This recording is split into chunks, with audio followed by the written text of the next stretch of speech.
mini Tableau user group for the July session. Thanks for people who woke up extra early, like Simon. I think it must be 7 o'clock in the morning over there.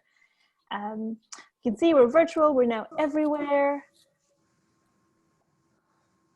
And before we get too far into this session, we'll open up with an acknowledgement of country. So I'd like to acknowledge the traditional owners of the lands where we're all meeting today, wherever you are.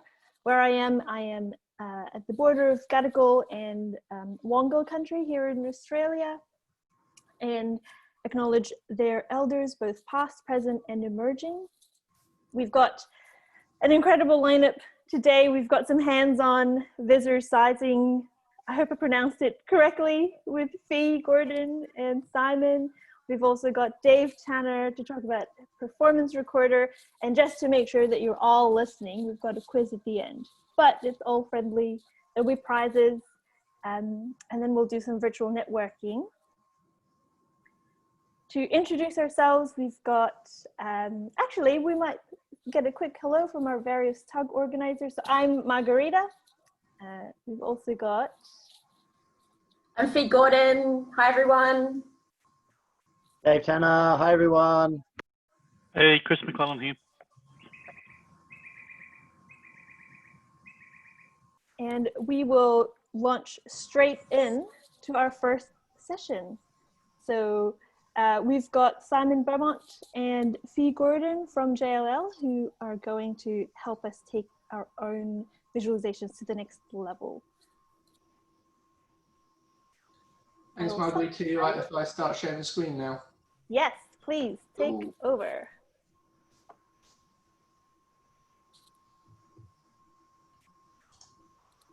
Can you confirm you can see the Vizercise slide? Yes. Awesome. Cool. Well, welcome everyone to Visualize Your Heart Out, how we do JLL Viz guidelines.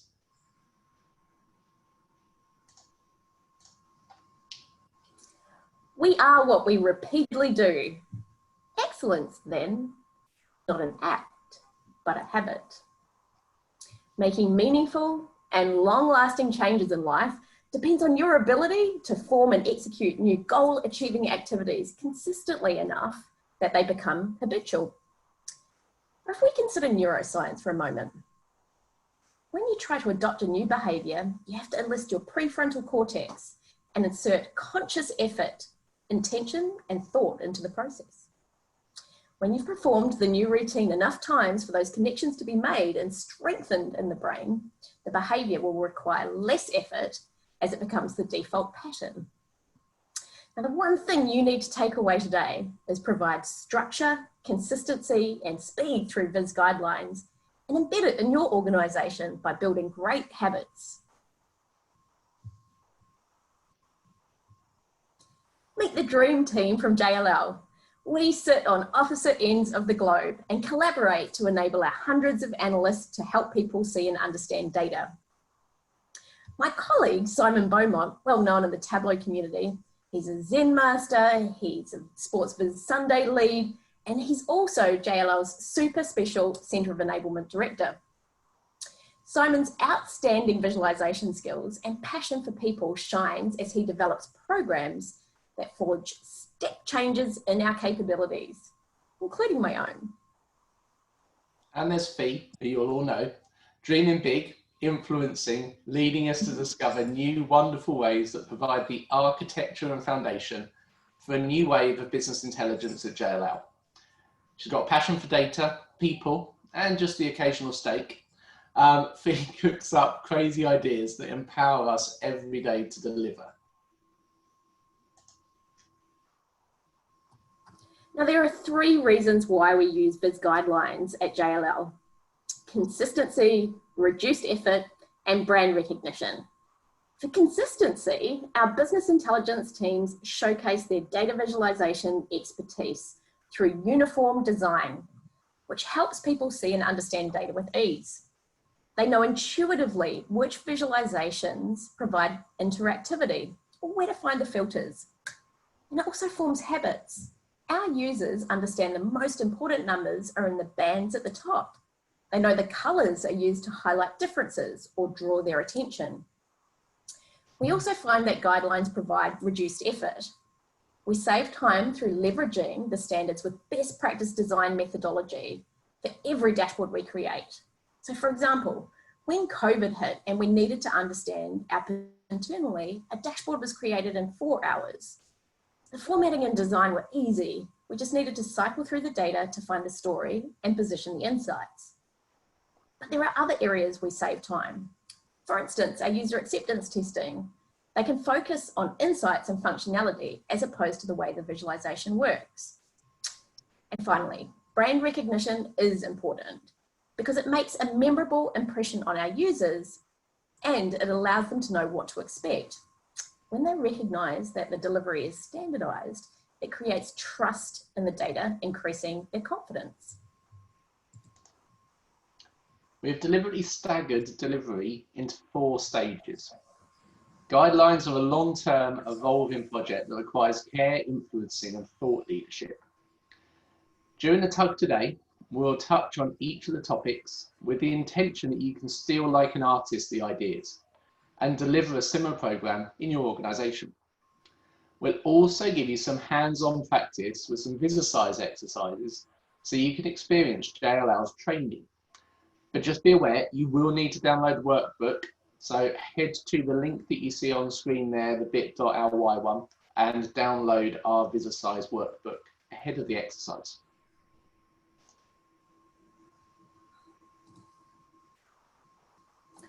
First up, the new palette.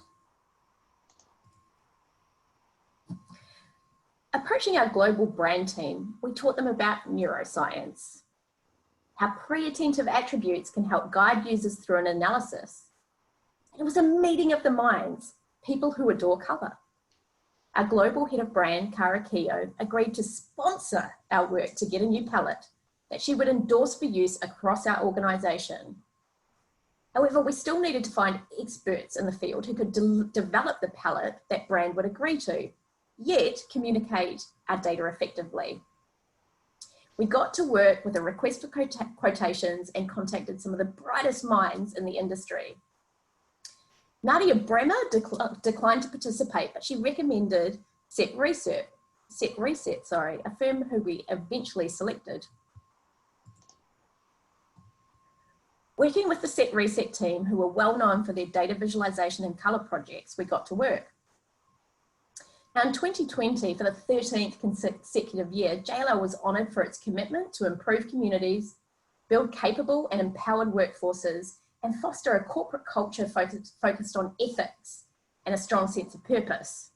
And we wanted to ensure that we were helping our people see and understand data with ease, but this meant all people. So part of our brief to Set Reset required an accessible palette. They compared our existing palette versus our competitors, initially proposing 3 different palettes. And through a number of iterations, we agreed on the final palette: categorical, sequential, diverging, and highlight, lowlight. So next in our program, we looked at redesigning our standards. And this is where you get to see a bit of Tableau.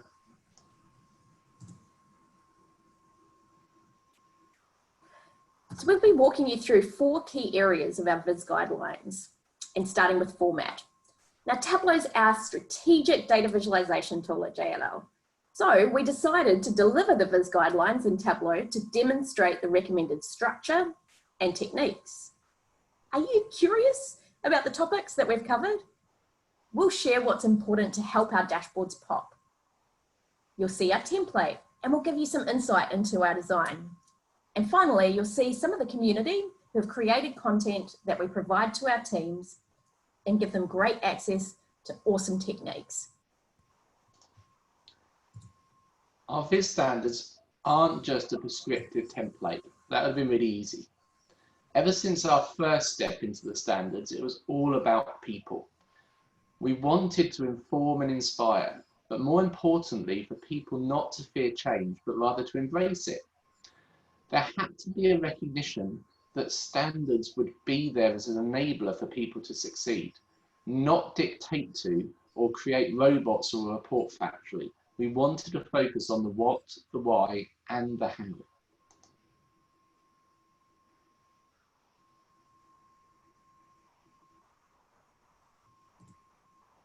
Here you can see our Viz guidelines. It was important for them to be interactive and transferable. So as I said before, we chose to deliver them in Tableau. It makes sense for the whys and the hows of the guidelines to be in the same format as the what, the template. Our teams can point and click, open up demo vizzes, and reverse engineer how the techniques are applied. The look and feel adopts many of our Viz techniques described in the guidelines. As you can see, we've gone into great detail on a wide range of topics. So yes, our standards are detailed and are designed to educate and inform in equal measures. The topics cover elements from design principles and layouts, the use of containers and padding, all the way through to formatting and filters. The principles behind our Viz standards encourage design discipline. They are not designed to prescribe a certain chart type in a dashboard or a particular layout of charts, although I will say no packed bubbles or pie charts. We give the analysts complete freedom of how they apply their content to the Viz standards. For example, a dashboard could be landscape or long form, but what we do insist on is the user experience is consistent, driven by the themes and concepts within the standards.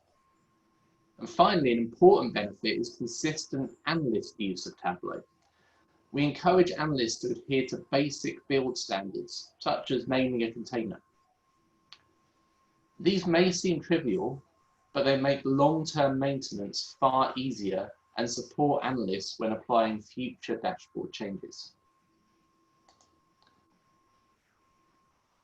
Some elements of our Viz standards may appear simplistic, but just like a good bar chart, often it's the most simplest things that make the biggest impact on people. And we're now going to try and jump into Tableau and to give you a couple of examples. So Fee, could you just let me know, hopefully, if it all works well, and you can see Tableau? That's all worked, yes. Awesome.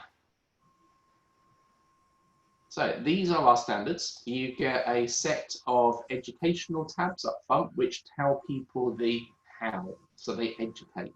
But then you've got the actual templates that people can start with in terms of building. So one of our simplest things was our triangles, our dashboard table lines, a visual prompt to symbolize when user-driven interactivity is available in a dashboard. So you can see the little triangles next to the title of the charts. And then down the bottom, the colors signify filter click, click through, or highlight. We've also got footers that inform you when the date was last updated. Or sorry, when the data was last updated. And the dashboard background information is available within an eye icon.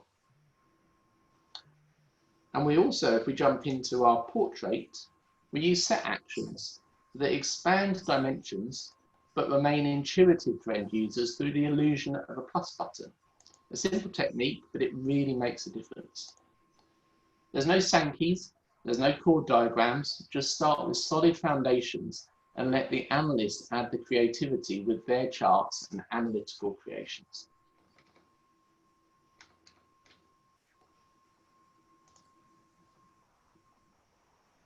Throughout the Viz guidelines, we have community blogs on each topic. These have been carefully curated with the best of the best selected from individuals and organisations. We strongly recommend leveraging the collective cognitive power of the Tableau community to learn the slickest techniques or put them into practice with community challenges. A huge thank you to the individuals and companies who take the time to share their great insights. Curious how we rolled out the guidelines? Listen further.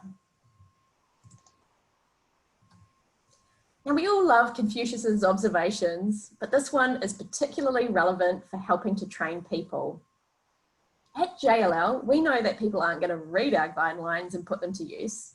So we've spent time to build a comprehensive training program to roll out across the globe. Now, our training expects solid Tableau skills. And it's gone through several iterations, developing content, testing it, practicing it, building towards a globally accessible e-learning module. But we do not train how to achieve something, instead the why. And the guidelines help you to enable strong visual communication. To prepare trainees and ensure they aren't going to get lost, we built a quick chatbot in a day using a combination of Twilio and Messenger. It guides people through the capabilities they require and leverages Tableau's own training and documentation online. For the guidelines training, we wanted to make it less talk and more action, because we know as adults we learn differently. We recommend structuring your own training programs to include concrete experience, reflective observation, and active experimentation.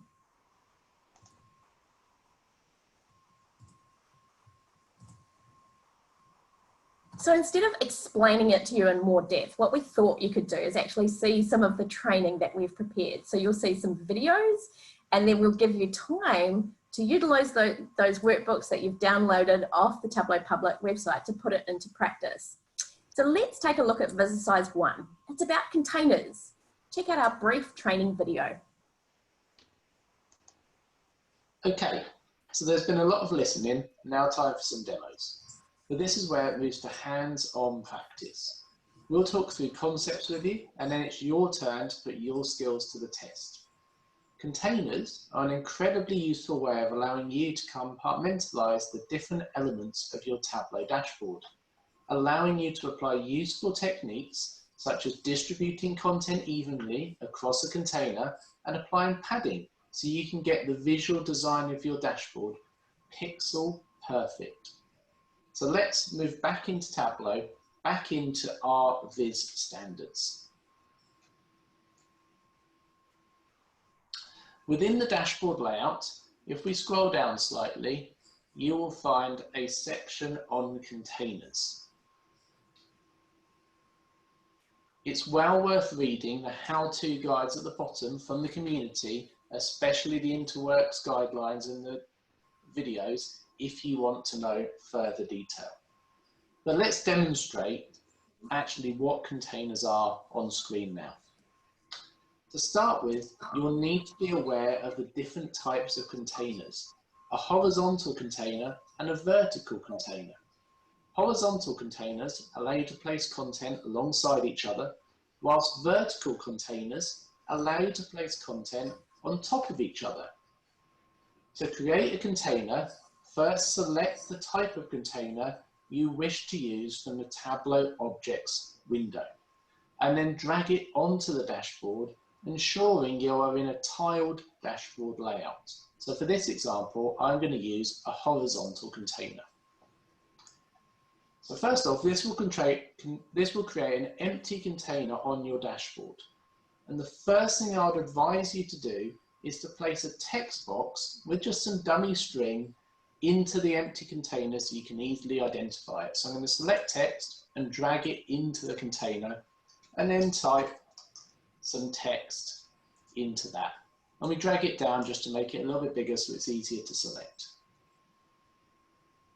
Having done this, you can then place your content into the container alongside the text box, and then you can remove the text box because it will no longer be needed. So I've got a couple of sheets that I've already created handily for me. So I'm going to drop a map in, and then we are going to delete the dummy text box that we placed alongside. So you can now also drop in your second one, and you'll notice if I drag it to the right hand side, you'll get a little grey bar that shows you where it's going to go, and that's then created you your second sheet within the container. Now, a useful tip when managing containers is you can double click on the tab at the top of the container. So this little tab here, if you double click it, Tableau will automatically select the next level up container that the content is part of. This can help you understand where in your dashboard a container sits, especially useful if you want to mix horizontal and vertical containers within the same dashboard. You need to remember that the chances are it won't be you maintaining a dashboard. Once it has been built, the dashboard will belong to your team. And as such, it must be easy for others to open the dashboard and manage changes or fixes. So to help, please ensure you take the time to name all of your containers and dashboards objects so that they can be easily identified and followed by others. To rename a dashboard object or container, right-click on the object within the layout window and click Rename Dashboard Item. Ensure you use terminology that is concise and easy for others to understand. You can refer to the Viz Guidelines template for a curated example.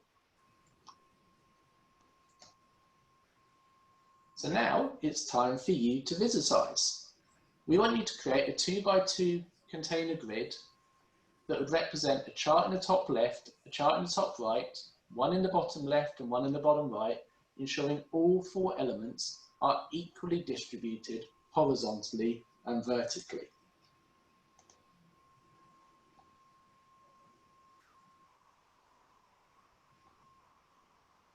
Cool, so that's your time now to Vizercise. So if you open up the workbook that you've downloaded, there should be a container exercise. And Fee, how long did we think we can give these wonderful people to do it? I reckon we can give them somewhere about between the about 5 minutes is probably enough for this exercise, Simon. Yeah, cool. So don't worry, we won't sing in the background, but if you want to open it up and get on with it, and then we'll give you a prompt when there's about a minute left, and then we're actually going to demonstrate the solution to you as well, so you can see how you did against how we would expect it to be done. Awesome. And if you've got any questions, feel free to drop them in the chat. We'll just read them out and read out whatever the responses are as well.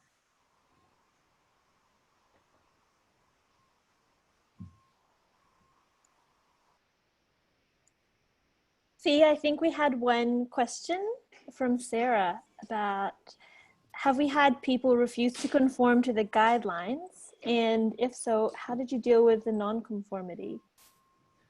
Right, yeah, so that's a really great question. I would say that we are at the very kind of early stages of rolling this out, and we've had some success. This is actually the second round of Viz Guidelines. It's sort of the 2.0 version, I would say. And where we find that there's great adoption on guidelines is where there's great leadership. And most recently, we've been going through a big, huge transformation at JLL, which means that all of the analysts for corporate solutions will end up into the same team under effectively the same leadership model. So we will all need to adopt the Viz Guidelines. Any visualization that goes out, we'll be talking about a little bit later, it needs to go through some format and guidelines review process as well as peer review. So this is something that we need to subscribe to. We need to create the ability for our visualizations to be reused across multiple different client teams as well. So that's part of the reasons why we want to improve our standardization processes. Simon, do you have anything else to add on that?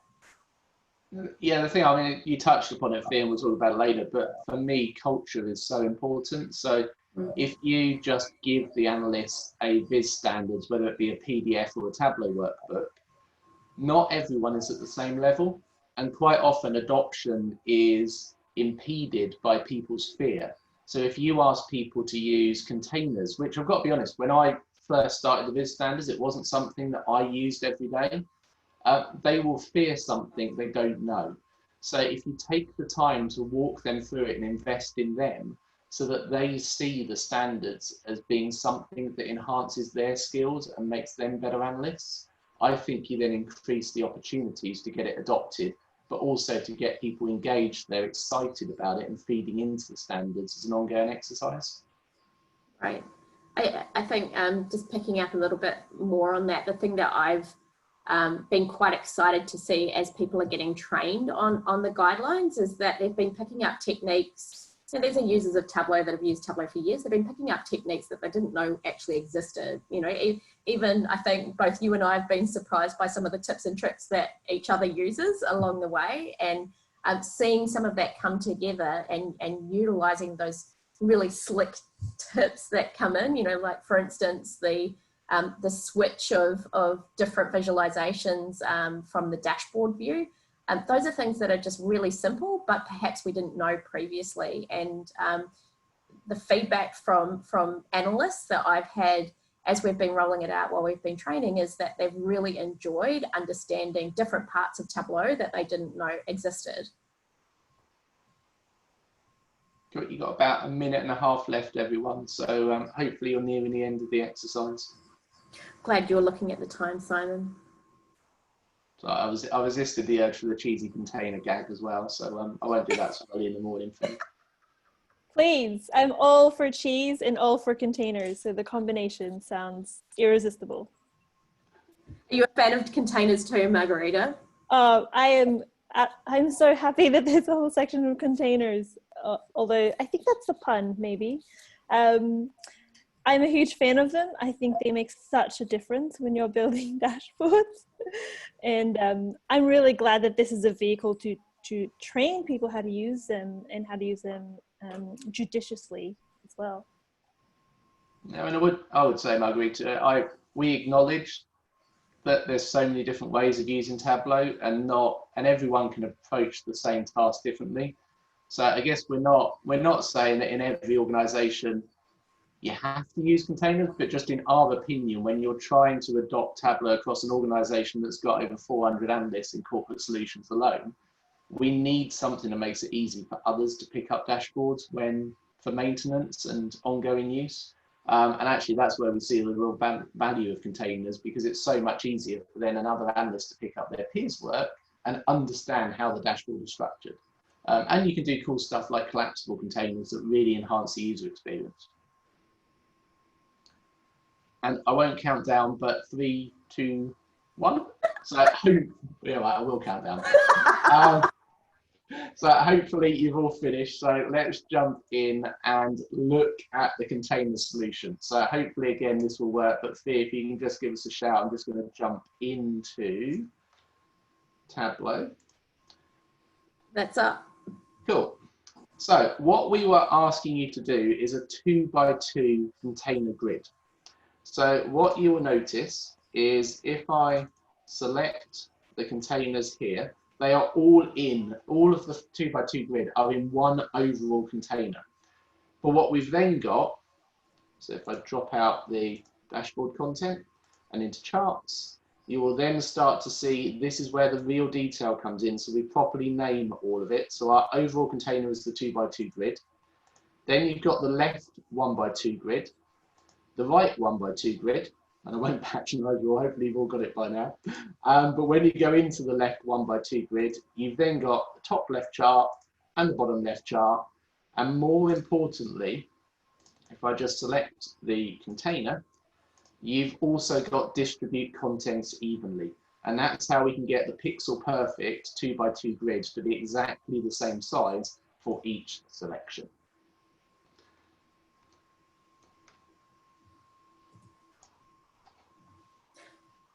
So we hope you enjoyed that first sort of entree into our Visualisers, and you can see how things are quite quick. We try and keep the videos short enough to give the content that you need to understand, but they really give you the opportunity to get hands-on and show us your skills and capabilities. Let's give it another crack. Take a look at Visualise 2 on padding. Oh, sorry, click the wrong one, sorry guys. Padding is an underutilized technique in an analyst's toolset. It's a neat trick that helps visualizations to breathe. Now, what do I mean by that?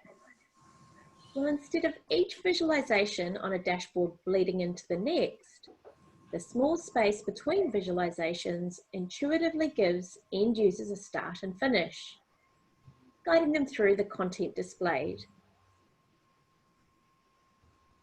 Add padding to each low-level element on a dashboard, such as a graph or a legend. Let's move to the Viz guidelines again.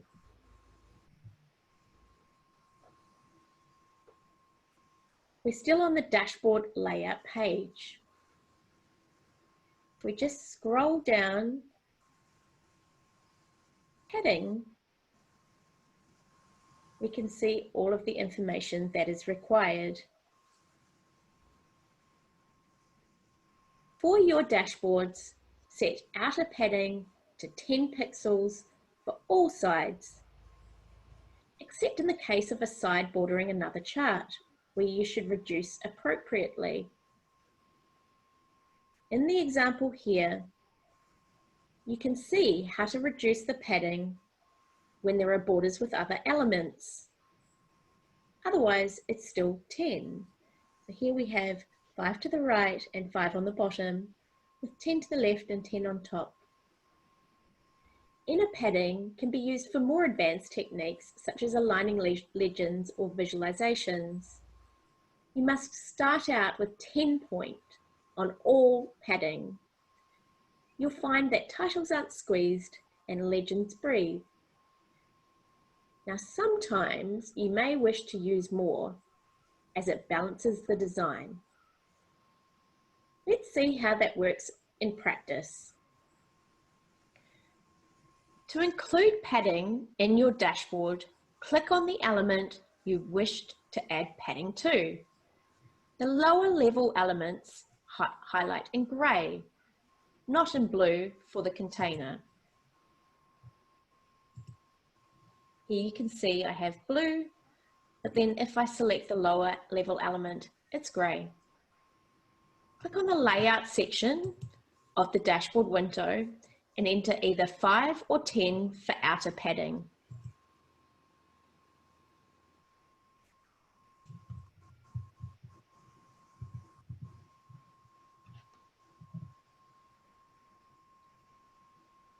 It's time to Vizercise.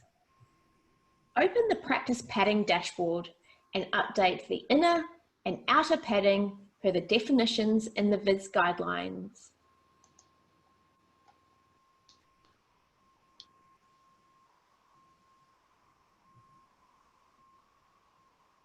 Okay, so Simon, how long do you think that we're going to need to give everyone to practice this padding exercise? I reckon we should be able to do it in 5 minutes, hopefully. Okay, so let's give it a crack. Another 5 minutes start. Do you want to be the timer? Because I'm terrible at keeping time. Yeah, I've got it on screen, so I won't do anyone out of 5 minutes. So it's fine. We'll start now. That's cool. Perfect. So if you switch to your Visualize workbook, go in there, give it a crack. Update the inner padding to be 10. You may find there's some little tricks with the legends in there. Just keep that one in mind. And then the outer padding, it should be 10 or 5 if it's bordering something else. Go and give it a crack. Now, Simon, I know that there's some questions that have come through whilst we've been chatting on here. So we have one question that's come in. From Kai, so thanks Kai for the question. When do you accept floating containers? I'll tell you, when you ask a question, it's almost like you're trying to pad out in between whilst they're doing the exercise. Sorry, I know I said I wouldn't. When do we accept floating? So I guess there are specific use cases for it. So for instance, we have explored, and I think Kevin Falage actually did this as an example on his blog site, where you can have a button that then pops up help material over the top of the dashboard to be able to guide people through the dashboard. So that, in my opinion, is a completely relevant use case. A shout out to one of the data scholars that we've got in London, Hesham, who will be famous to all of you from IronViz and his amazing win last year, or joint win, should I say, sorry, Josh. But Hesham did a technique, again, using alarm buttons, where you can click on the alarm button and actually it pops out almost like a Viz in Tooltip, but it's not a hover Viz in Tooltip, so it's in a floating sheet. And we use that quite a lot to summarize how many metrics are, for instance, non-compliant in a dashboard. You click on the alarm bell, which is almost like a little alarm bell of an iPhone, which I think, again, sorry for another shout out, I think Kevin again did on his blog post. But you click on the alarm bell and it pops out a sheet on the screen that then gives you more details, so you can list the metrics that are non-compliant and the countries that's within. And the only way you can do that is via floating, because you have to allow it to collapse and show when the user hits the alarm bell. So there are a couple of specific examples. We don't reference them in the Viz standards because they are quite specific Viz techniques. But what we do is showcase them on our internal Tableau platform to, if you like, give the analysts some examples of best practice, which they can then choose to adopt when they need that style of functionality. That's great. Thanks, Simon. And I don't think we have time, because you like to talk a lot, to answer another question just yet. So perhaps we'll wait for the next Vizercise to come through, because there is something that's waiting there. How are we going for time, do you think? We've got a minute and 15. Sure. Maybe a bit of peace and quiet. And for those of you that are hanging around after this session, we've got some more exciting things coming through. We've got Dave Tanner, who's also one of our TUG leaders, going to be doing a presentation and also a bit of a quiz as well. And if you're going to be joining in the quiz, the winners of the quiz will end up getting some books sent out to them directly. So that's pretty exciting. So make sure you do hang on the TUG after our presentation.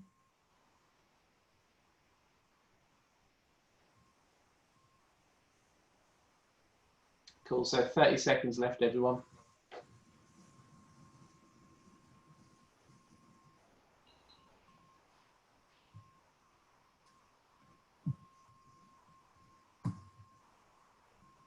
Yeah, I thought you were going to do Olivia Newton-John whilst we wait.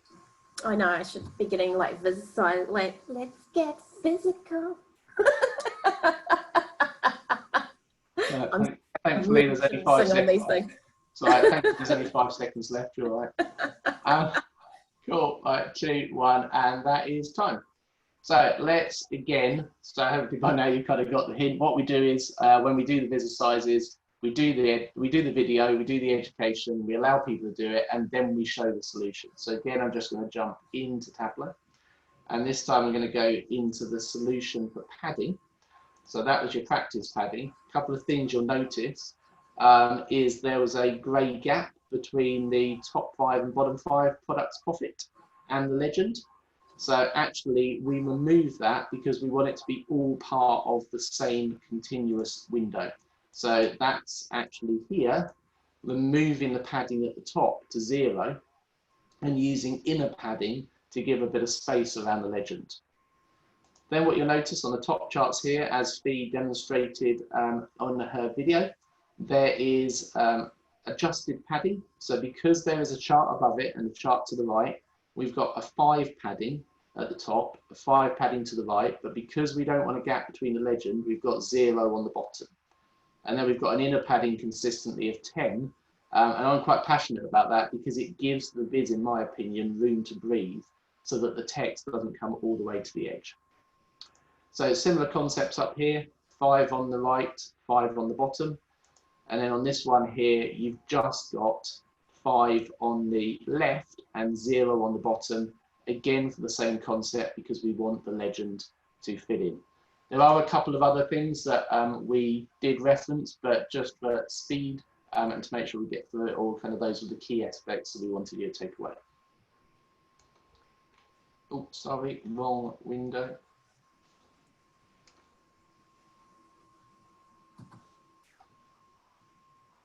Well, fortunately, we've got some more time available to us, so you get to practice on the 3rd Vizercise. Here's one that makes a huge difference to your visualizations: typography.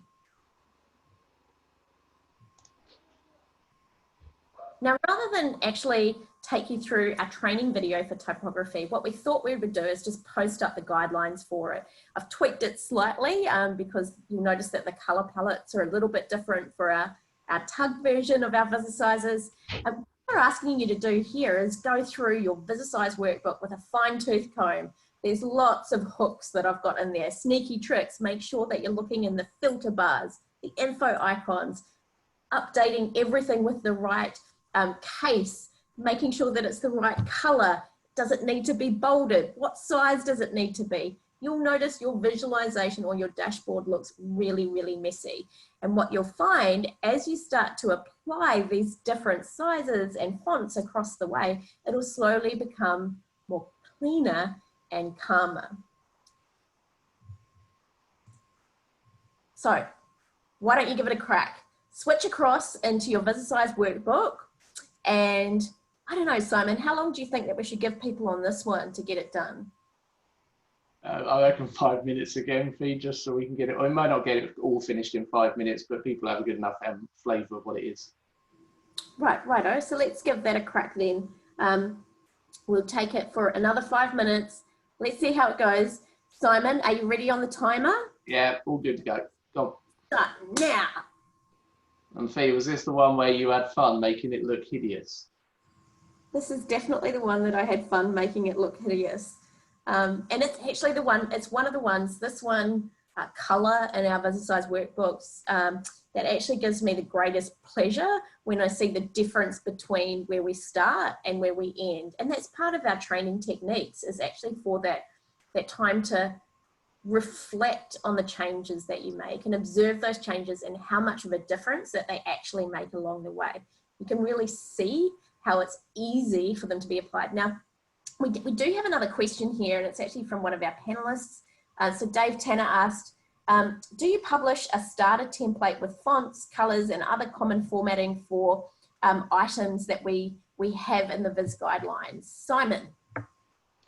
So I'll try and be brief on this one, Fee, so you get a chance to speak as well. So Dave, yeah, we do. So actually the end part of our guidelines in the workbook, we've got 2 workbooks. We've got the education workbook, which has got examples embedded, but then we've got a basic, just a template workbook that has got an example using Superstore, and we upload that to Tableau server in a project that or in a site that everyone can see.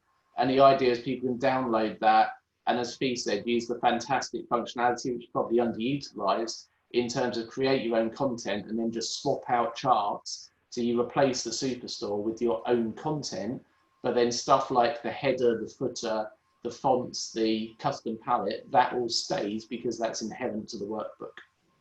Yeah, and so we do a lot of workbook formatting in it, Dave. So we apply a lot of techniques across the lines and also the fonts that are available in the workbook formatting. So it means that when people start out in the template, they have a lot of the things that we request to be included already there and available for them. There's some gotchas that do come along with it. So for instance, you can see up on screen, we have the dashboard subtitle. We also have a chart subtitle. We don't have that functionality within Tableau to define what that is, and we actually have them on the same line anyway. So there's a few gotchas that do come up in terms of what happens, but primarily people are able to follow along quite easily. And we also have deliberately chosen, as you can see, the Tableau font. So primarily we have Tableau Light. Sometimes we use it in a bolded format, but we also have the Tableau semi-bold for our bands. And what this means is that we know that it's safe when they're going to render on server. So we've created that consistency. We know that Tableau have done a lot of study around the accessibility of these fonts as well. And so that's why we chose to select things that Tableau have designed specifically for data visualization.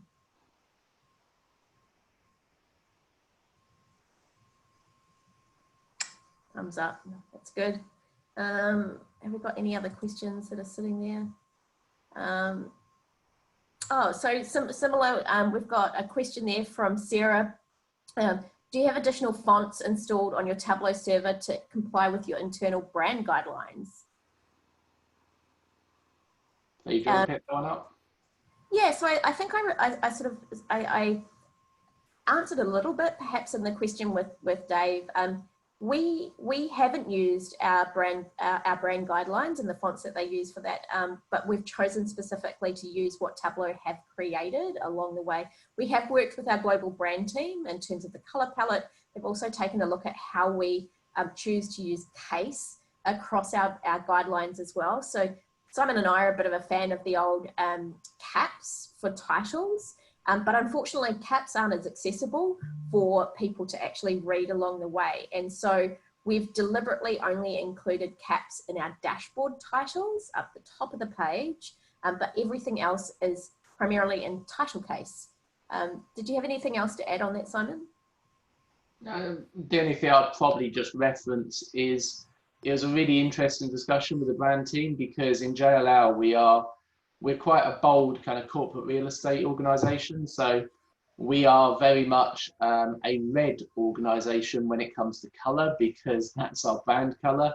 We are very, we've got some quite bold fonts in the organisation. I think brand were quite originally wedded to that, but when they saw the fact that we were trying to remove the emotion from a person when they first see the viz, so we were really trying to kind of dial back the intensity, I think that's when they really realised that the data to ink ratio is really important, and using a typeface such as Tableau Lite really helps enhance the feeling of calm when someone first accesses a dashboard.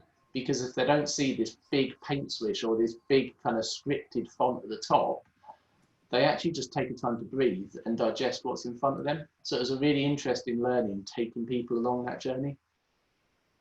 And we've got about 30 seconds left. By the way, I just put a message in chat as well for everyone. So we'd love to hear how you're going with your Visualisers. You know, is it something that you're finding useful along the way? You know, are you enjoying them, or are you finding them a little bit difficult? Let us know, drop something into the chat. That'd be great. We'd love to hear it. Cool. And 5 seconds left. Need a big dong or something to be able to play. But anyway, we've finished now on that one. So that's the last video. I don't know if that's safe.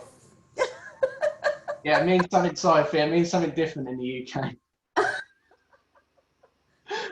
Anyway, moving on. Let's just jump. Sophie and I have numerous conversations about language, and it means different stuff. Let's jump into the typography, so the solutions for the fonts. Sophie, can you see my Tableau on screen? Yes. Cool. Yes. Right. So this is the one that Fee made earlier, and I had fun making fonts that were underlined, italics, bold. No idea where she got some of the fonts from, but she did a great job of making it look as cluttered as possible. So moving into the solutions, what you'll see is just immediately, so let me go back to the practice fonts, it is quite ink heavy. And that's not just because there's so many different fonts, it's because of the boldness, the size. But if you switch into the solutions font, the consistency of the font, so the fact that all of the bands, they are still bolder, but they're not quite as intense. The fact that the fonts at the bottom, they're all Tableau Lite and a consistent size. You'll notice what Fee was saying about the title and then the subtitle being slightly smaller. All of that is deliberate. But did you also look in the tooltip? So Fee did hide a few things for you. So the tooltip is formatted. And then the other one that we hid for you is if you go into the filter bar, that needs to be consistent as well. Now, I know some of this might seem very heavy in terms of going into a lot of detail, but I won't apologize for that, because when an end user picks up a dashboard, this level of consistency is what creates their trust in the data. So for us, it's really important to enforce and support the analysts to get that level of consistency in their adoption of the standards.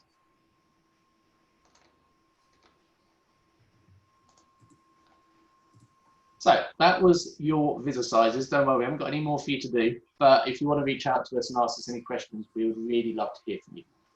So finally, it's important to us that this program is embedded into our operational model, so how we do BI and dashboarding in JLL. And beyond the training, we ensure the standards are adopted through use of formatting and viz reviews. So I'm just going to give you a very quick overview of them. So formatting reviews don't need to be done as a group. There's little value of the whole team discussing formatting. It's more of a checklist exercise, but it is a time-consuming and detailed one. So our approach to formatting reviews is to schedule time for each analyst to present their visualization to their COE lead prior to its release. And as such, we ensure every dashboard has gone through the same level of checks in terms of what we've just done with you all today. So the fonts, the padding, the color, the axis, the number formats. And what it does is it maintains the standards and creates consistency for our end users.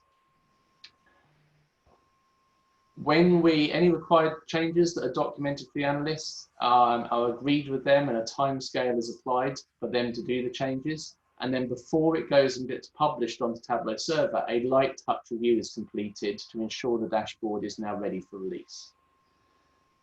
But a bigger part of it, so that's the formatting reviews, we also do a Viz review, and that's a peer review exercise. So the analyst, the idea of that, it is a group, and it's the analyst presenting back to their peers the dashboard, not from a technical perspective, but does it meet the business requirements? And the Viz review, in my opinion, I'd say that Fee's exactly the same. Shout out to Fee because she really inspired this process. The Viz reviews are what embeds learning and really maximizes the design consistency, but also the conciseness of the story and the insights that people gain from it, because it's an analyst presenting to their peers why they've designed it like that, and it gives people an opportunity to suggest ideas. So we use the language of I like and I suggest. So there is no fundamental criticism or fear that an analyst has to present their dashboard and then they're going to get critiqued. And exactly the same way with the formatting reviews, we make sure that the Viz reviews, they're published in advance, people review them, and then the analysts that are receiving that feedback can go on to Teams, which is our collaboration forum, and they can see the feedback their peers have done, digest that, and then make those changes over time. And ultimately, all of this is about practice making perfect. Yeah, absolutely. And just touching on that, you know, the formatting reviews I know can be really overwhelming for the analysts in the one-on-one sessions, but certainly in the peer reviews as well.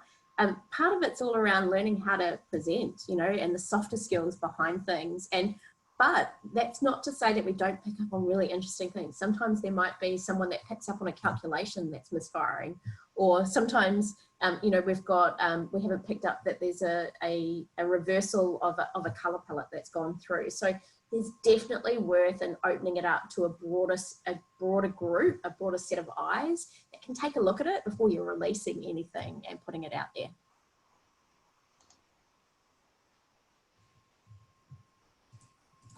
So what's next? Well, for us, the sky's the limit. Our guidelines live and breathe. We're incorporating the training into a gamification program. You may have heard of it, the Tableau Quest, which takes people from rookies to rock stars.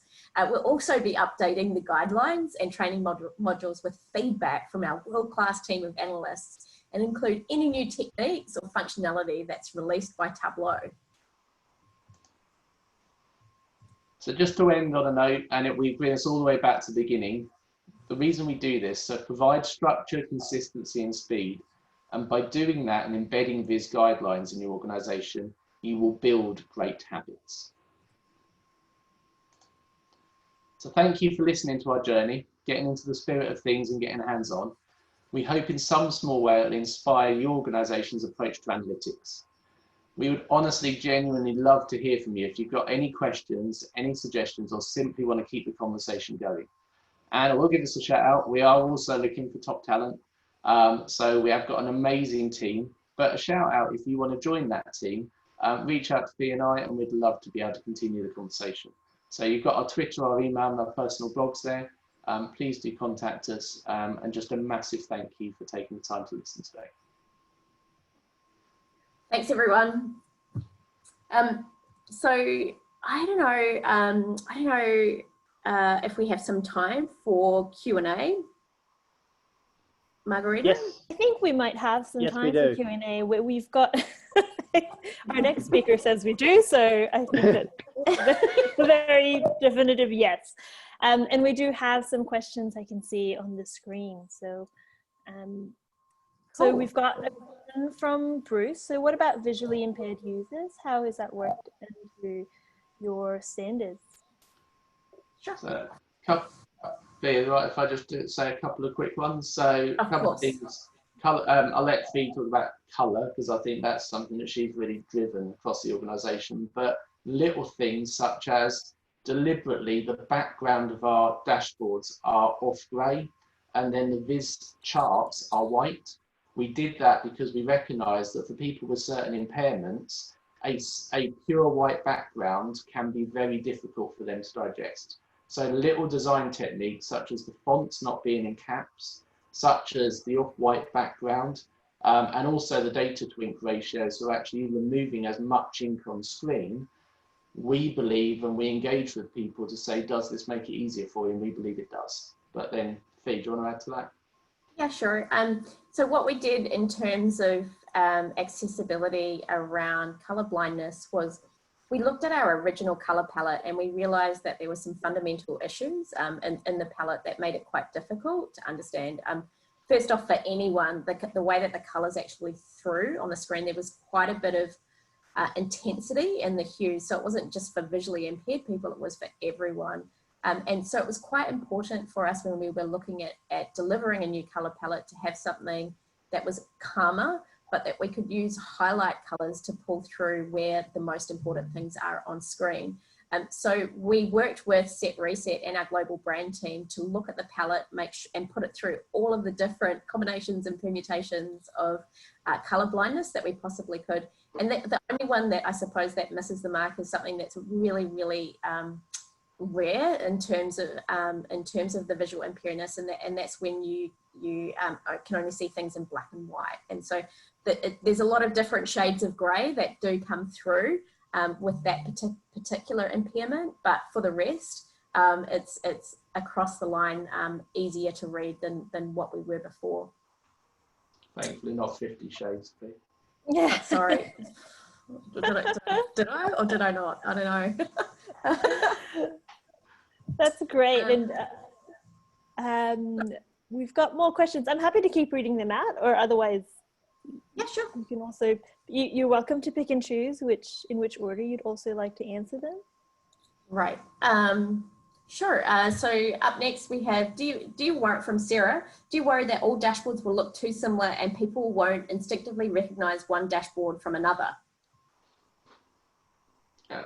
I've been honest, I'd say no. I think similarity breeds kind of adoption and breeds people being confident in their use. I think there's enough variety in the topics. So in JLL, we go from kind of top level strategic dashboards that measure metrics across our contract all the way through to survey dashboards where people give us feedback.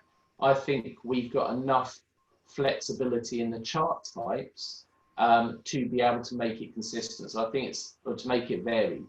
So it's important to note, we don't always say it's got to be a 2x2 grid. It's just the framework around it that's the design principles. And then the content within it, the analysts can have freedom for. So personally, no, and actually I welcome the fact that it looks very consistent. Yeah, I'm with you on that. I don't have anything to add. So the next question is, your style guide looks exhaustive. For teams who don't have something like that, where would you suggest we can start? And that's from Abby. So from my perspective, where would I start? Well, I know that Simon was really generous and actually published up the round 1 of our visualization guidelines. We're not sure yet if we're going to publish up round 2. We hope that we'll be able to share it in a little bit more detail, but we'll see. We've spent a lot of investment in it. So the first place I would suggest going is Googling JLL on Tableau Public and taking a look at Simon's original version of the guidelines. And that'll give you something that you can definitely start from. But really think about and consider what's the most important thing for you. And when I saw Simon's first round of guidelines, one of the things, we're a pretty collaborative team. He asked me for feedback and I said to him, we've got to change the color palette, mate. The color palette just doesn't work for data visualization. And so one of the things that I'm really passionate about is making sure that color palette definitely works for you. And so maybe there's something to be said for working with your brand teams like we have to make sure that your color palette for visualizations is appropriate for people to understand data. So I'd start with Simon's and also look at your color palette as my strong recommendation. Just to add one thing to that, Abby, I would just say use Tableau Public because you've got people like Lindsay publishing and Mark Reed publishing set action examples. You've got the BBC Audiences Guide. You've got so much actually you could just absorb from Tableau Public as a starter for at least taking a first step into some kind of consistency. So you might not need the exhaustive document we've got. You could just take those baby steps using stuff people have already done. Right. Okay, Simon, here you go. What happens if a dashboard you review for the business doesn't conform, but the business isn't keen, or doesn't have time, or doesn't see or understand the value to adopt your comments? Takes time for that question. What do you do, Simon? Other than a red pen? No, joking aside, I guess it is a bit about trying to educate and inform. So what we do try and say to the business these days is they don't dictate the solutions in Tableau. They give us the business questions, they give us their business need, and they have to trust us to be able to give them the best quality product. Now, to be blunt, if you went back 2 or 3 years when the quality of the dashboards that they were receiving perhaps wasn't of such a high standard or was more varied, then actually there was always that slight mistrust of, well, I can just open up Excel and I can make a better chart than that because I can do it myself.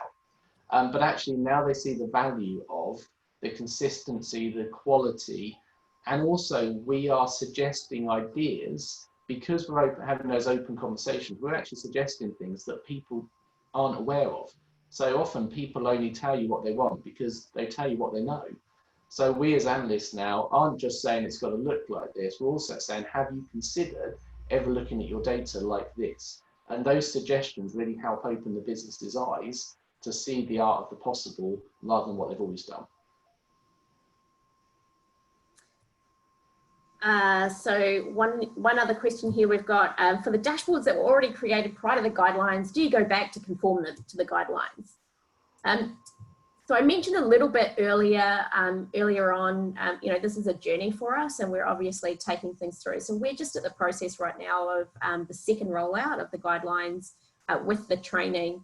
And what we're looking to do is when we've got critical mass of people actually trained on the guidelines, we are going to run a 24-hour hackathon around the globe with all of our analysts so that they'll be doing makeovers of our high traffic visualizations. Those are visualizations that we get many eyes on all of the time. We'll be able to prove to the teams that they've embedded their knowledge, but also it'll be a bit of fun in creating our global community out there. So there's this view that we will be changing our most frequently used dashboards, but it is an ongoing process. And then of course, anything that's developed by analysts that have been trained needs to be designed in the new guidelines. So slowly but surely, we'll improve things over time. Yeah, just adding one thing to that, within my team, we did an ongoing business project called so we did Project Picard, which will give you a better insight into how geeky we are, because that's the next generation of analytics. But joking aside, we did make over all of our legacy dashboards into the Viz standards, but I just will stress one thing. It wasn't just a visual makeover. We also went back and challenged the business questions. So it wasn't just a lick of paint. We actually then challenged to say, is the dashboard constructed and flowing as effectively as it can? So it's not just a visual makeover, it is really a business makeover as well. And last question, what do you do if you have rogue authors who do WTF they want? And do you have rogue authors? Yeah, we do. Other than, I mean, ultimately we have to educate them, but the reason I waved when you said that is fundamentally they've got to embrace what we're trying to do in JLL. So this is a culture and a mindset, and if they don't want it, then to be blunt, there are lots of people that do want to come and work for us. So I would say it's a bit of carrot and stick. We educate them, we invest in them, they get a chance to do stuff like certification, they get rewarded when they do well and they do adopt. But ultimately, if they don't, this is how we want to do dashboards in JLL, and this is what we believe to be right for the business. We Okay. actually have one more question, but it's in the chat. If Yes. we've still got time. So we've got a question from Kenneth. What about filter consistency across workbooks? So what's your stance on pop-outs versus having the most popular filters visible? And where do you position the filters? So we are moving towards a hamburger pop-out, and it sits in the top right of the data visualization, and that's because we want to bring back the real estate that we lose to having filters that are visible.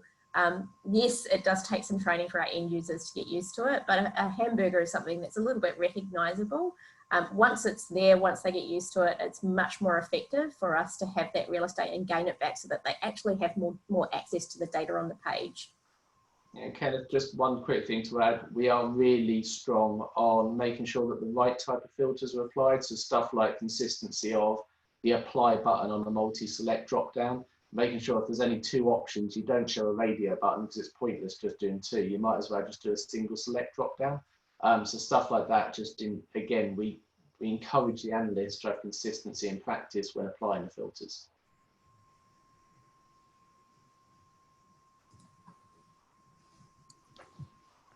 Awesome. Well, first of all, I'd like to thank my co-presenter, Simon Beaumont, for being an absolute champ and coming on to the Sydney Tug to help me present along the way. You know, this has really been a journey that both of us have done, you know, across the globe together, and it just wouldn't feel right, me presenting it without him. So I really appreciate that he's joined us so early, and also taught me so much about Tableau as well. So thank you so much, and thank you all for participating. It's been really great to see your questions and your engagement throughout it. If you have any other questions, I'll be staying online during Tug, so please feel free to chuck them into the chat. And yeah, let's see what's up next. Really appreciate it. Thanks very much. Cheers, everyone. Thank you so very much, Fee and Simon. As somebody who loves to angst over the tiniest details in a dashboard, this whole section was incredible to listen to. And the last topic, which was on filters, segues quite nicely to our next presenter. Actually, we've got Dave Tanner, who's going to talk to us about performance. This is the other side of our passion for dashboards, whether it loads quite nicely as well and performs the way we want it to. I'll hand it over to Dave. Thank you very much. I'm super glad I am not talking on anything to do with dashboard formatting at the moment, because that was an amazing presentation. Hate to have to try and follow up with something dashboardy. I will start with a bit of background on this presentation, which is the why. And it really is, again, so, you know, Fee and Simon were talking about trying to make sure their dashboards communicate nicely to their end users. And so mine's sort of going into that, well, those end users, if they click and they have to wait for their dashboard, doesn't matter how beautiful it is, they're walking away. So that performance is really key, that they get that good speed of load time.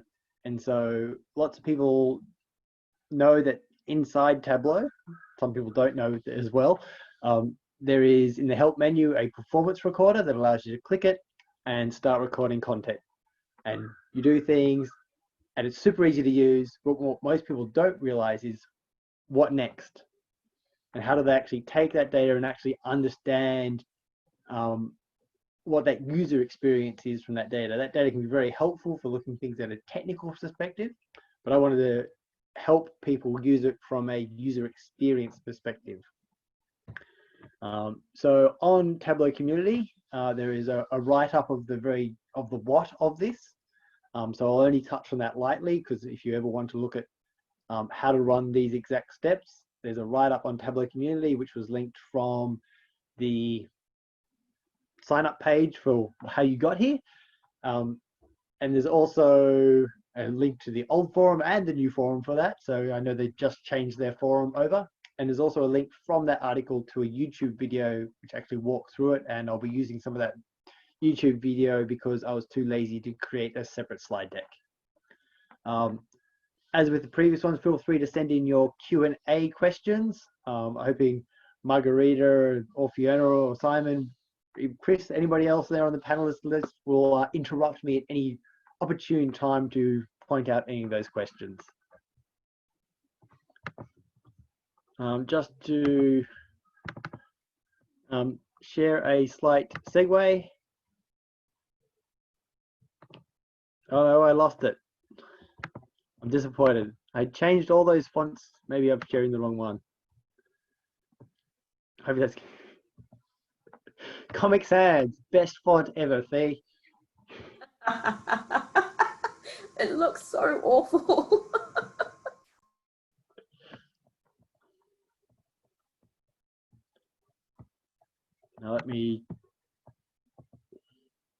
So one of the questions I quite often get, and actually I will bring up,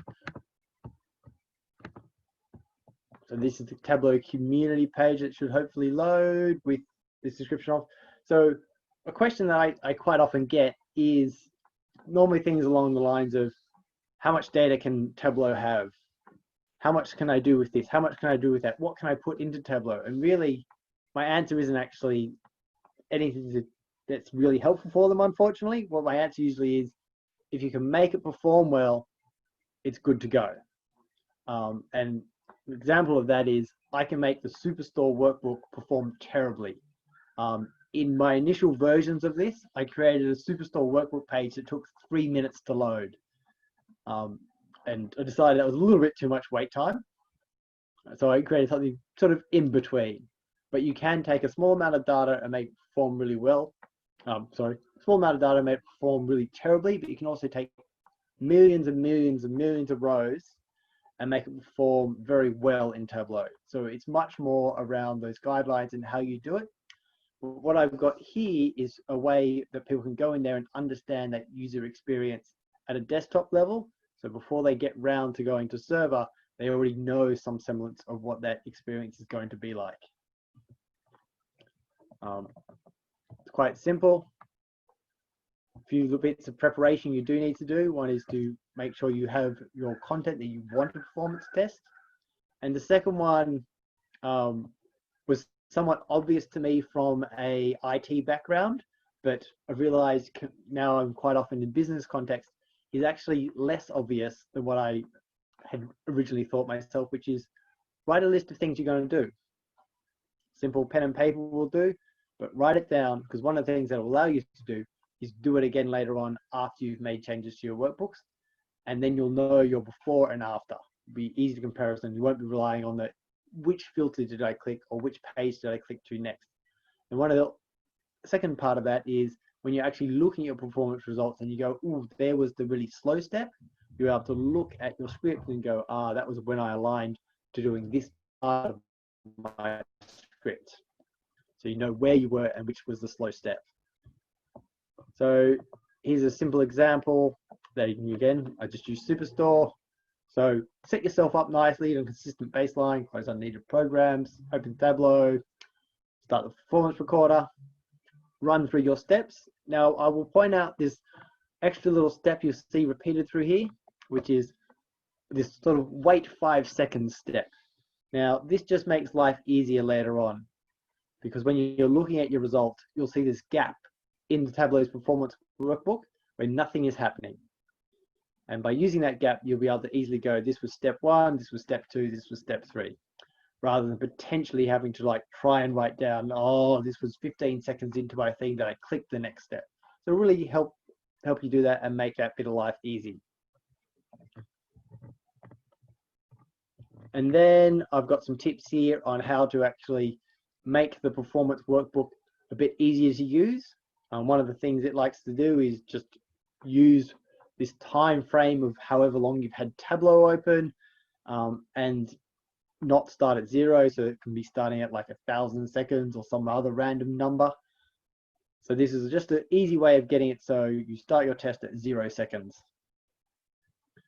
I'm going to jump over to the video, talk through some of it, and also talk through some of the results. Again, feel free to throw in any questions as we go along.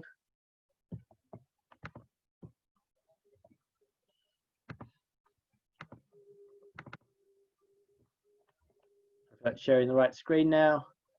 So this again is available on YouTube. I'm not going to let it just play through. I will skip to important parts in it.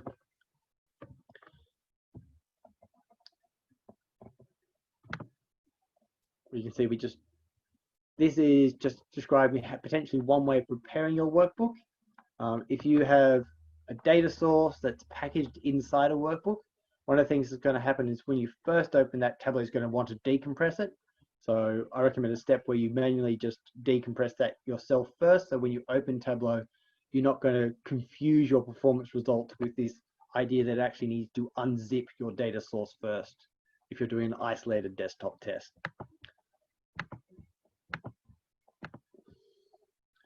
So there's my test script. I'm now getting ready, and I'll simply open Tableau, start the performance recorder, and start walking through those steps. So I'm going to fast forward it through a bit. It's not super exciting just watching a video. This is where basically you'll see I'll change a workspace, I'll wait for it to load, and then I'll count out those 5 seconds, 2, 1, and then I'll go and I'll make my next change that I've got in my script. It'll happen, and then I'll wait out those 5 seconds again. And I'll do that for enough things in my workbook that I think a common user is going to be doing. So I'll probably visit each page. Different people visit different pages, and I'll also do some things where, okay, this is a common page where I know people things they're going to refilter on. Just a little warning that my internet connection's unstable. Repeat myself. You can certainly see that was one of my slower work pages that I made in So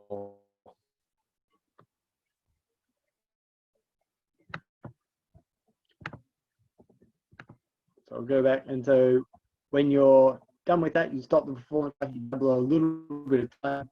Now, your results. I'll step through. First thing to realize, it's very easy to do. There's going to be probably recording 1, 2, 3, 4, 5, and you're not going to have any linkage to the test you particularly did.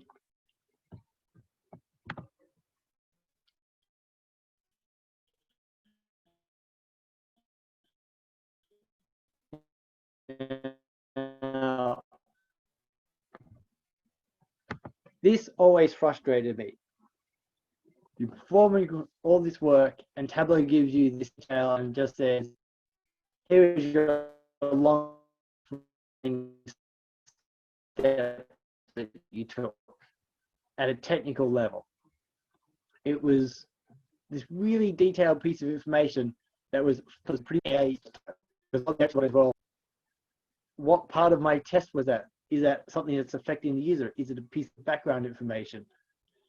And so they didn't know what to do with this information or where to proceed next. And that's sort of where I went, well, I need to create something that's an easy frame to get started.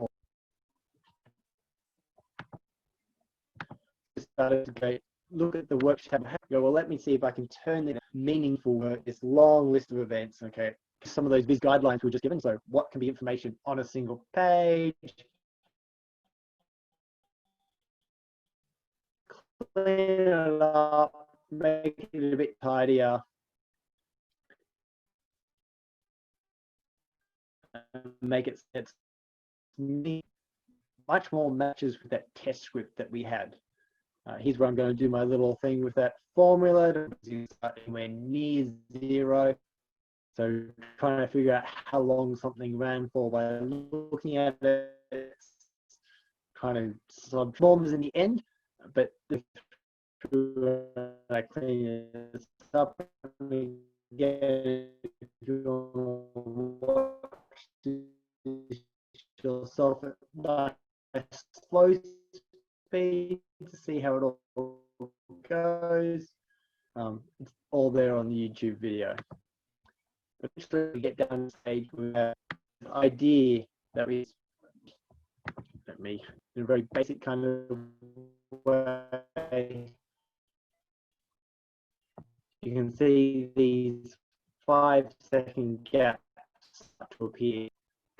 So here's the start time and end time of my test, and there's the gap in between, so I can see that the various, 2 seconds, 3 seconds, the big long one in the middle is where I made that deliberately slow worksheet. Hey, that's Fee. It took quite a long time to run. How long was my initial load time of the work? Fee, was you saying something? Yeah, sorry to interrupt you there. We're really struggling with your internet connection, and I'm just wondering if it's because the YouTube that you're running is perhaps drawing down on the on your bandwidth.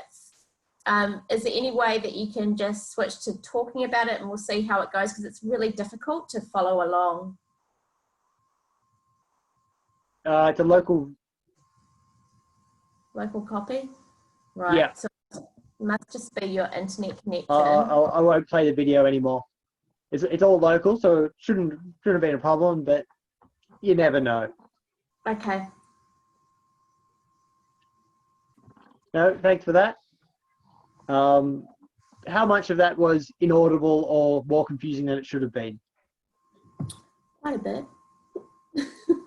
I'll continue on.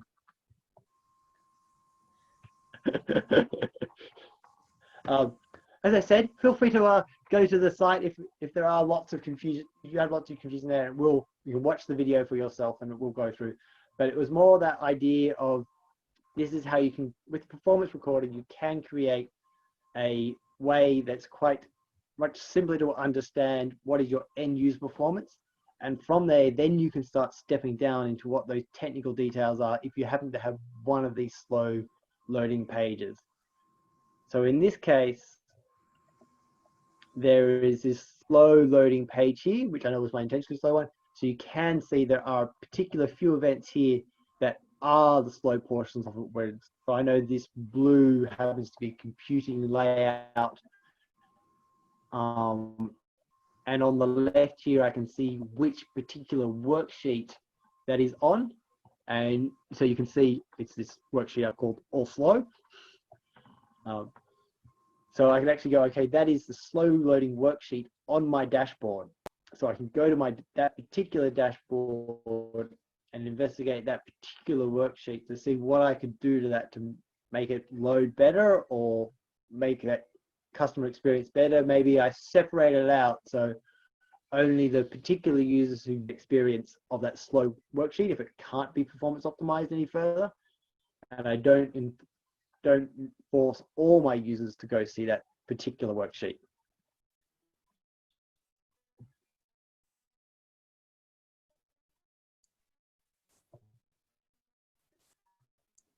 Thanks, Dave. So really, that's what it was around. Just trying to create a method that people could understand.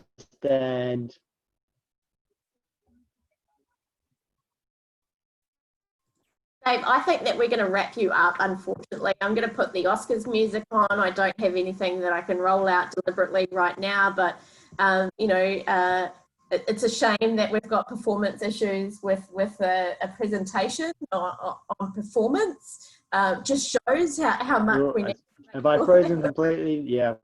Yeah, you've frozen completely, unfortunately. So we're going to move it along. But what would be great is in the wrap up, and perhaps if we send out an email afterwards to all the attendees, if you can send them across into your YouTube channel where all this information is, it will really help others to get much better performance. And it's certainly something that I'm sure that Simon and I want to take a look at and see how we can steal like an artist.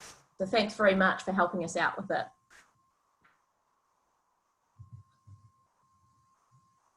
Sorry. Oh no, have we lost Dave completely? Oh no, good, you're still there.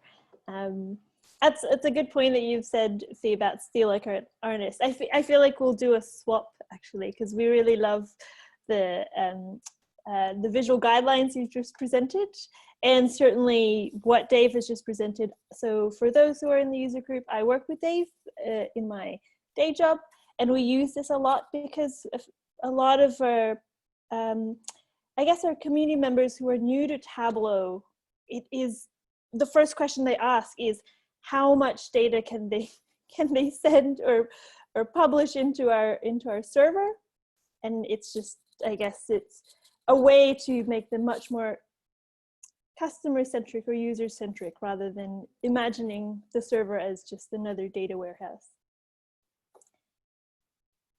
So we'll hop over to a Menti quiz just to check whether you were listening. And I was checking my quiz against all of your presentations actually, so I'm glad that that the answers have been hidden in all your presentations, even though I didn't really get an advanced screening. So let me just share my screen. Before we hop onto Menti, actually, do we have any questions for Dave or just in general Tableau performance from the group? We do have some time to cover some questions. So I have one. Dave, can you just pop up and maybe in the chat for the ones that are here, if you wouldn't mind just popping that YouTube channel, the link that we can go to, that'd be really great.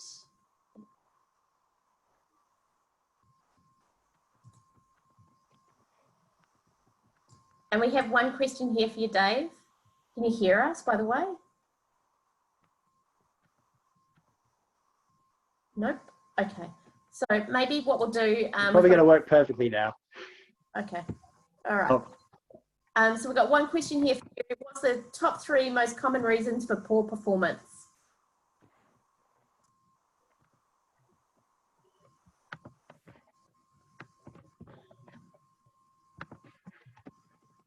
Dave? Okay. Well, you type in the answer? You can maybe. Yeah, I'll try this. Top 3. So I got number 1, replicating something from Excel. Lots of rows and columns and just piles of data on a page. Lots of rows and columns and text in there. Tableau hates text. Lots and lots of filters, particularly filters with massive drop-down lists in them. They're certainly, yeah, they're the easiest to name. Then it starts going into that sort of the breakdown of that. So the breakdown of that first one is, if you ever look at that number in the corner, it tells you how many marks on a page. When that marks number starts becoming big. But if I was to actually give something uniquely different, now I've bought myself enough time. Calculations on top of calculations on top of calculations, where that could probably be done at a data layer before it gets to Tableau. That's where those things, they tend to multiply out just a little bit and get slowed down. But if that'd be the top 3 if I had to narrow it down. Thanks, Dave. If I want to go bonus 4, and this one's particularly for people who've seen my mapping talks, if you build polygons, putting too many edge points, vertex points on your polygons kills Tableau performance. You probably throw away most of them and just go with 10% of the number of polygon points you had, and you'll get much better performance and people won't visually see the difference. But that's getting fancy. I might actually add something to there, Dave, because we certainly spruik it a lot in our teams. Jason Oakes, who is one of our Tableau friends, presented this in the conference really, really well about how you can optimize the performance of your dashboard. So definitely watch that and then record the before and after of your performance using Dave's tips here, and you've got a pretty excellent combination. We might try and put a link to that recording of Jason's presentation in the chat so that other people can also watch it later. I'd say one thing to look out for if you are trying to improve performance, think about if you can move things that you might have on separate worksheets onto the one worksheet. It's very, you'll see quite often very linear performance gain by removing the number of worksheets on a page, because if you have 2 worksheets that are calculating very similar things, Tableau will do essentially those whole lot of calculations twice. If you can move them onto the same worksheet and get that same information going to your dashboard, it might be just a slight formatting tweak that needs to go on. You'll literally see it loading in like 55% of the time as opposed to 100% of the time. I've even worked somewhere where they had 96 worksheets on one page, and we reduced it by a factor of 12, and we reduced the load time by a factor of 12. It was amazing. Someone made that easy for us by doing a terrible development job though.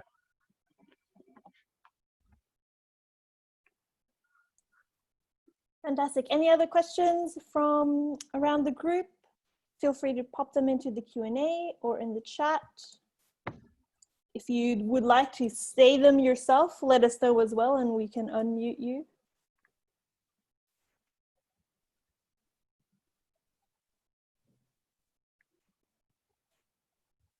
We've got one in the chat, Dave. So is this only in packaged workbooks or have you increased performance on server this way? No, you can also be with live data connections or with connections to Tableau server data sources. There's no limitation on that. The reason why I was doing that particular style in the test is it was just a way of simplifying the test and removing some variables, but certainly applies across generically. Generally, one of those words.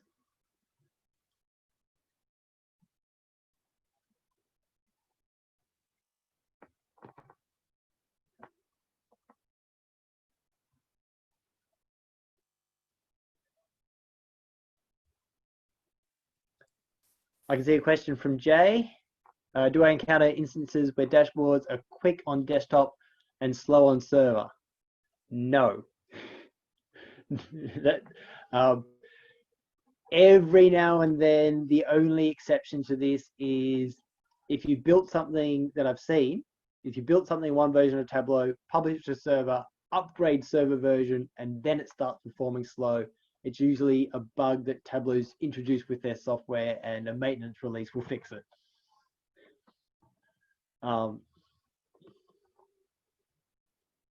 And John, desktop performance related to server performance, directly 100%. I see exactly the same load times across that. If you've got, I could say, a server with enough capacity. Now, there's many ways of measuring that and checking that. The easiest way that I suggest to people who don't have performance metrics or teams that can check on that, see how fast your dashboard loads 11 a.m. on a Saturday when nothing else is happening, and then check it out on 11 a.m. Monday when everybody's probably in there. If you're getting the same performance load times, it's probably your development. If you're getting wildly different load times, it could be the data source or Tableau server, depending on those particular configurations. Something's getting overloaded.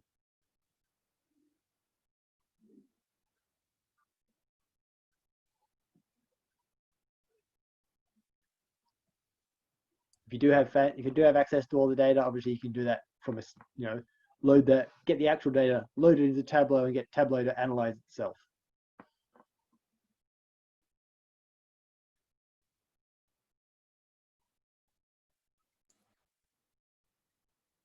Quiz time? Yeah, thanks so much, Dave. If anybody has other questions for Dave after this session, feel free to reach out. I'm sure he'd love to talk about server performance or maps. Actually, he also loves to talk about maps. I tease Dave that he has a Tableau user group talk about maps at least once a year. So I'm glad that we worked that into this one. Let me just share my screen.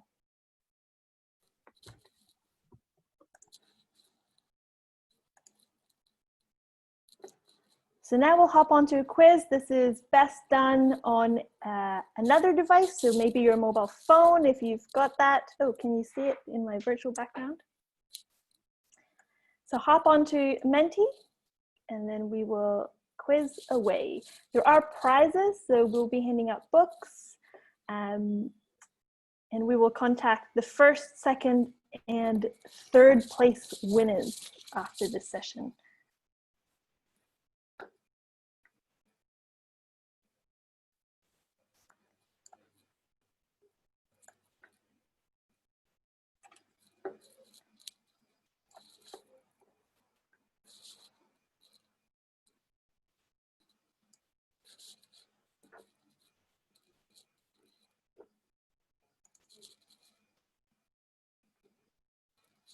While this is all loading, we have one question actually, Dave, so that we left out. Sorry.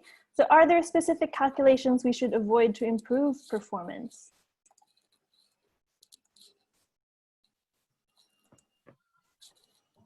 Ooh, Now, I'm pretty sure there's a yes answer to this, but I don't know what it is.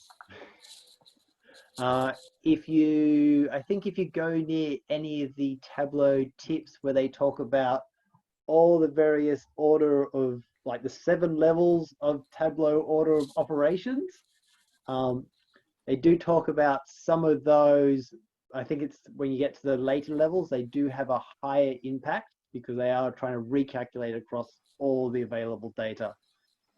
And certainly level of detail calculations are known to be more intensive, but they're also brilliant and so functional at the same time that, you know, you just got to work the trade-off.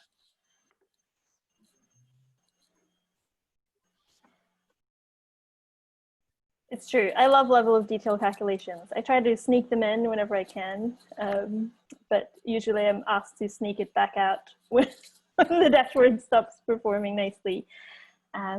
So we've got 19 people on the quiz. We might get started. You can probably, if there's some background noise, apologies. There is laundry that's happening. It's very exciting for me and for my future self next week.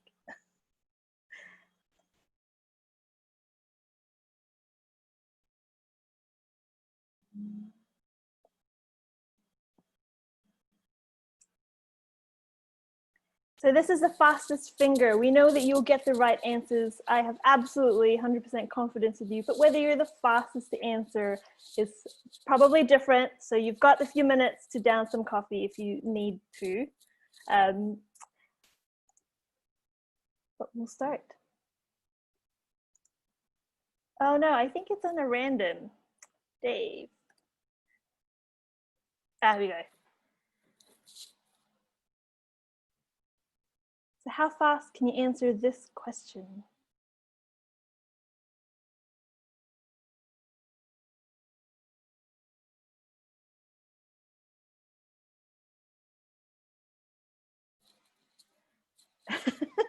Let's see.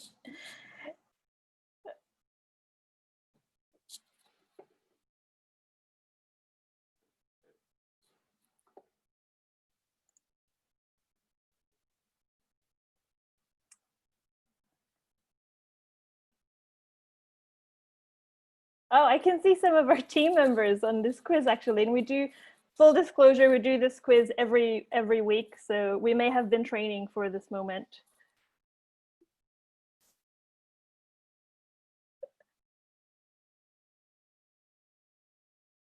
So which of these is not a Tableau related activity for those who are very, very active within the community?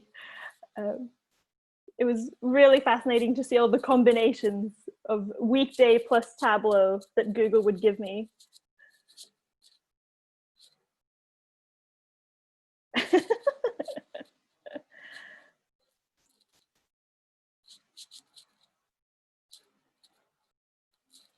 How many of these do you go to, Fee and Simon? Do you still do Workout Wednesday and Makeover Monday? And I found, what is it, like Think Data Thursday the other day, which I'm going to start attending. We encourage everyone to do it at work when we can, so they're still cool, and yeah. That's great. You've got a sports related one too, isn't it? Yeah, Sports Quiz Sunday. So anyone that loves sport, even Aussie Bulls, just reach out and you can get involved. That's great.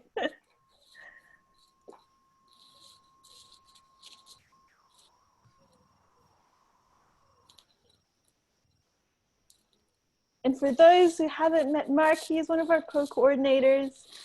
He's probably one of the quieter ones, but which one is his last name? That is the real question. Mark, I really want to know whether you get this answer wrong as well. Are you one of these 4 people?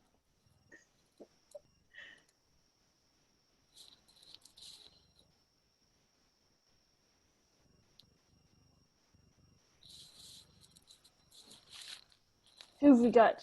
Lilypad and John, excellent.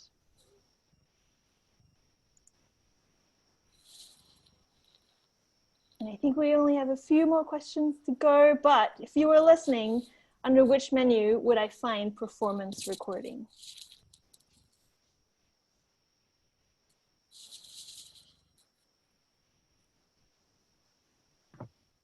Glad I said it right. I didn't actually check. I know, that's why I was checking my quiz against as you were all presenting. Now you know, it's under help. Such a logical place when you've got a dashboard that you need to fix.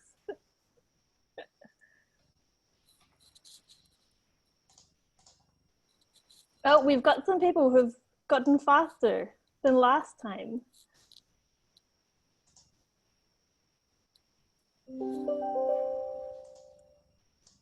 Somebody's off to their next meeting. I can hear the reminder. Simon, is that you? So which of these is not a 2020.2 feature?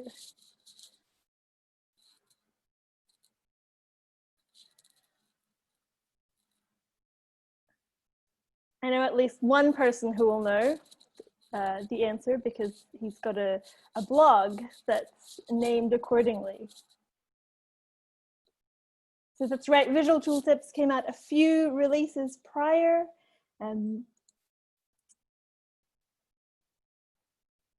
I should have gotten you, Simon, to narrate this. I feel like your experience watching sports and sports commentating would have made this much more exciting than my non-sporting stuff. Yeah, I'm not sure my skills extend to curating quizzes, but you're doing a great job. It's cool.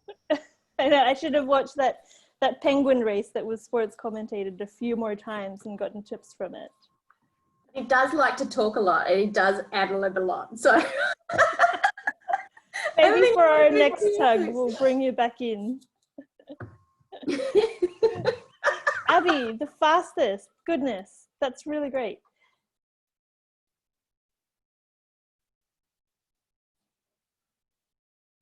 And this one we didn't cover in the presentation, I don't think, but I'm hoping we have enough people, or the answer is obvious enough that it almost doesn't matter.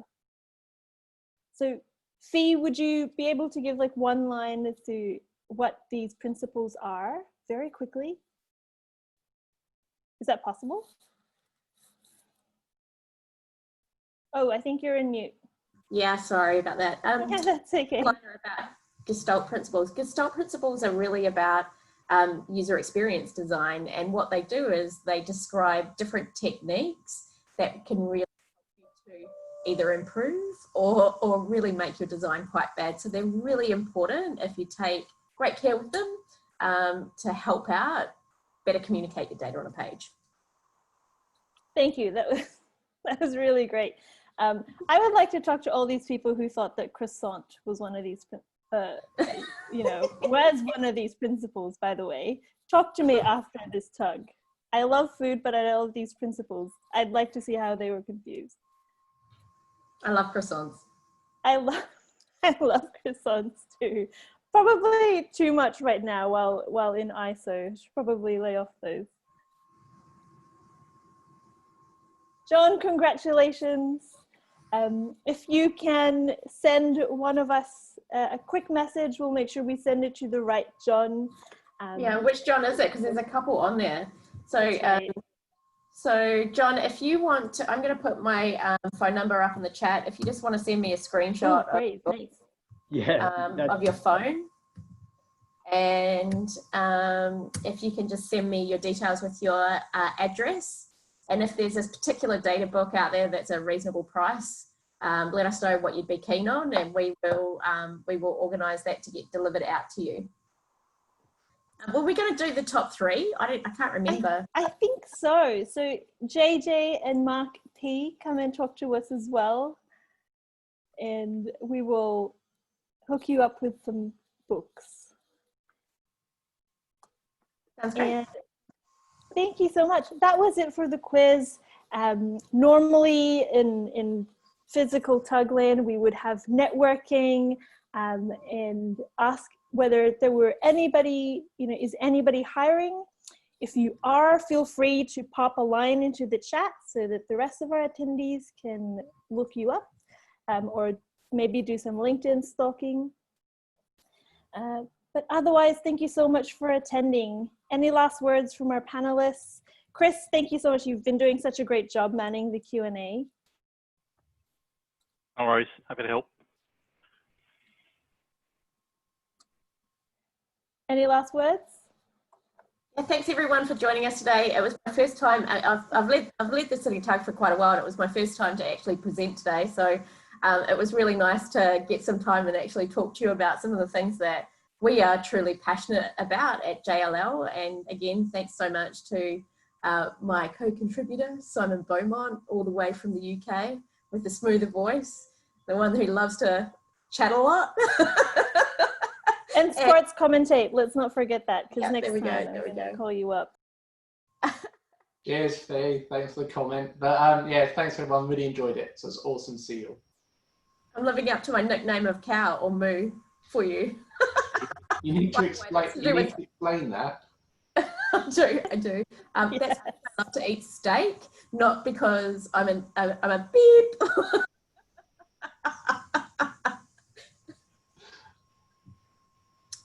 Thanks very much to everyone. Enjoy the rest of your evening. And if you want to, if you've got any feedback or anything, feel free to post it up in the LinkedIn group, or just send us an email. You've got our details as well.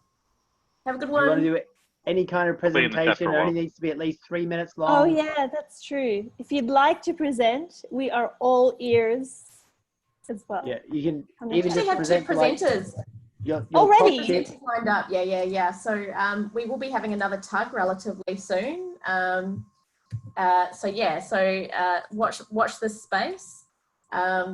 But definitely, if anyone else is interested, always keen to line these things up. Maybe it's a little easier while we're doing virtual tugs as well, because you won't feel like you're standing up in front of a whole bunch of people. You can do it behind the scenes. Bye everyone, have a lovely evening. Thanks for joining. Cheers. Thank you to all our speakers. Thanks. Bye bye.